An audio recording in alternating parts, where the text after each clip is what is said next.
Okay, so you Hopefully Chris is there. tell me when to say next. Okay, next one then, Harry. Yeah. Next slide. So we're just going to say how we started, what we're actually doing, what our current operations are, and what our relationship with the parish council are. Next. We're about 8-9 miles east of Tiverton, near the Somerset border. Small village, basic services, and a couple of shops. Next. There was a few things going on prior to the formation of our green team, community energy. We've always been doing a litter picking. There was a sustainable villages around Tiverton mainly, to which some of us were already involved, and we have a composting unit in the village, which has been going for quite a long time, where we can take our garden waste. Next, Harry. So it was started more formally in 2014. Our founder, well, I was going to say father rather than mother. Anyway, she put together our first Green Day, where we took over the village hall and invited many people to display their wares and talk about green issues. And from that, we started the Uffculme Green Team, and we report our doings in the parish magazine. We're represented at our monthly village markets, and whenever there's a village event, like the big lights switch on, we always take part. Next. So these are some of the events. This is our Green Day, being represented at stalls, and representing at various local shows, and generally promoting our own green issues. Next. In between the green events, we've had any questions events. We've had a local MP down to talk about flooding and environmental issues. We've set up special collection points for crisp wrappers, for bottle tops. You see there, if we take them down to Devon Contract Waste, we're going to get our own bench built from all the bottle tops that we can collect. And we were the first to have a business that would accept the Refill Devon scheme, where cyclists, walkers, anybody can walk into a cafe and ask for their water bottle to be filled up for free. And we were also trying to ask parents not to give plastic water bottles to children, but to just have one which they use throughout their school career. And here's a lot of pictures of our events: the wheelbarrow carnival, the refill scheme, the litter collection, being represented at stalls, getting the local kids to dress up in all the litter and make it very evident to the villagers how much litter they're chucking around the village. Next, Harry, thank you. So we collaborate with various agencies in the village to spread our message. Next. We've built, for example, we've refurbished the bus shelter in the middle of the village, which we're very proud of. Parish Council helped pay for that, and the local Cold Harbour Mill. So we put some advertisements on the bus shelter. So that's a good evidence of our achievement. Next. And we work with local businesses. We're very recent, in the last couple of years, we've been distributing excess food from local shops around the village on the principle that no food should be wasted. And we also now have a list of families who need the food perhaps more than some of the others. So we've collected, well, up to 200 pounds worth of food a night for the last 2 years. So you can see the total tonnage that we've actually collected over the years, and it's growing. We're certified now with the Surfers Against Sewage as being a plastic-free community. We collect soft plastics now, which obviously used to take a lot of room in landfill bags, but we can reprocess them now. And we also have a water refill point. All these things took years to build up, but you know, we've now achieved these things. Next slide. So we talk about the village pond. We have a wildlife group within our green team, and so anything green we ask to be involved in. Some students from the school during their Duke of Edinburgh Awards helped us with the litter picks, and the Scouts and the Cubs too, and pop-up events like the Great Big Green Week and the climate emergency.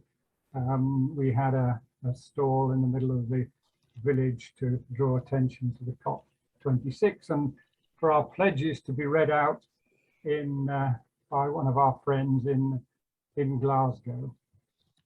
Next. So these, I think we can skip this one. These are recent events. Yes. Now, and then I'll pass over to Jenny now. Yes. Okay. I was just going to talk a little bit about how the group has come into being. It didn't just happen overnight that we were able to do all these things. Between 2015, when we began to evolve as a group, and up to 2019, we were an informal group within Sustainable Tiverton. Its previous incarnation was Sustainable Villages, and is more recently become Sustainable Tiverton. We've always been very involved as individuals with that group, which is obviously part of the transition movement. So we were an informal group within Sustainable Tiverton. It became obvious that there was too much going on within our village for us to split ourselves, really. So amicably, we developed our own constitution and broke away more formally from Sustainable Tiverton, although of course we have maintained very strong links. So we adopted our own constitution, we opened our own bank account, which became very important because as Uffculme Fridge was developing, there was the opportunity for grants and money coming in for that work, and particularly during the pandemic, when the community fridge was concentrating on distribution, there was money and grants available. So we opened our own bank account earlier this year, and we became an independent group within Community Action Groups Devon again earlier this year. So they're our kind of umbrella organisation, and they provide us with public liability insurance for some of the events we put on. There are template risk assessments and safeguarding policies, all those sorts of infrastructure bits that as a more formal group and a more active group, we really felt we needed. So Community Action Groups Devon has been a great resource for us. Next slide, please.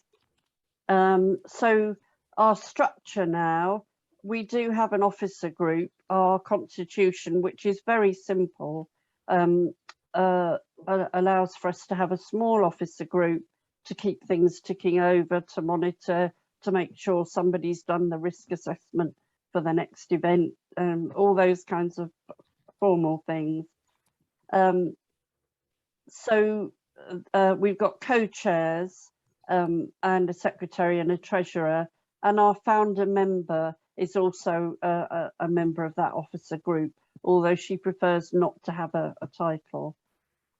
And there's also a core group. We call it the core group, the most active people.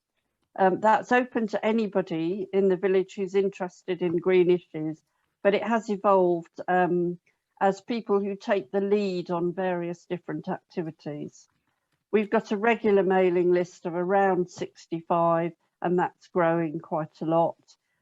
We've got a Facebook and Twitter presence, and then other local people get involved with ad hoc projects or activities, and particularly around things like litter picking. Next slide, please. So this is just a visual version of what I've been saying. We've got the community action groups as an umbrella group. We've got the core group, the wider membership, and the officer group, and that constant liaison and link with Sustainable Tiverton. So currently we've got some main activity groups, and people within the core group take a bit of a lead on those. So things like the community fridge, the plastic-free community work, the specific recycling, the wildlife, social media, litter picking, and now with the parish council we're getting involved with a traffic group. So those are the constant activity groups, with on the right hand side of the slide some ad hoc projects, the pop-up events and stalls for Great Big Green Week and so on, the bus shelter refurbishment, the water refill fountain, and we're just trying to get a green team notice board. We do have some aspirational projects to have a permanent green hub within the village, and we'd like to see the former landfill site at the edge of the village turned into a nature reserve. That's one of my big dreams. Maybe a pipe dream at the moment, but why not have a big vision? So we constantly ask ourselves, does this save the planet? Does it help the village? Does it help the parish council? And we kind of thought that some of these things have come out of our activities. We're now a focus for local environmental activism. People often will contact us if some issue comes up that they want an answer for or making a suggestion.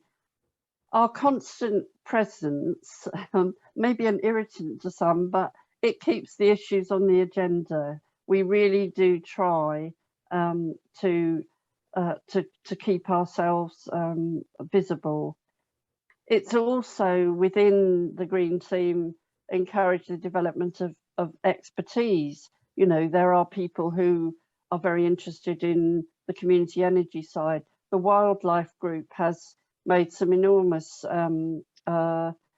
strides with developing expertise on different areas. Crucially, and I think this is a big one really, is that it does create a community of allies, whether within our own group, across the village, across the parish, I should say, and with other organisations and businesses.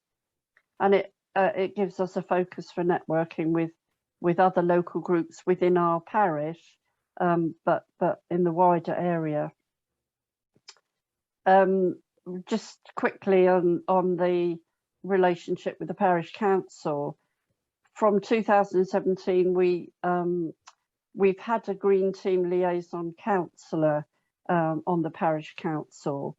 Our parish council encourages councillors to communicate directly with local groups that operate within the orbit of the parish, and so we've had this liaison councillor since 2017.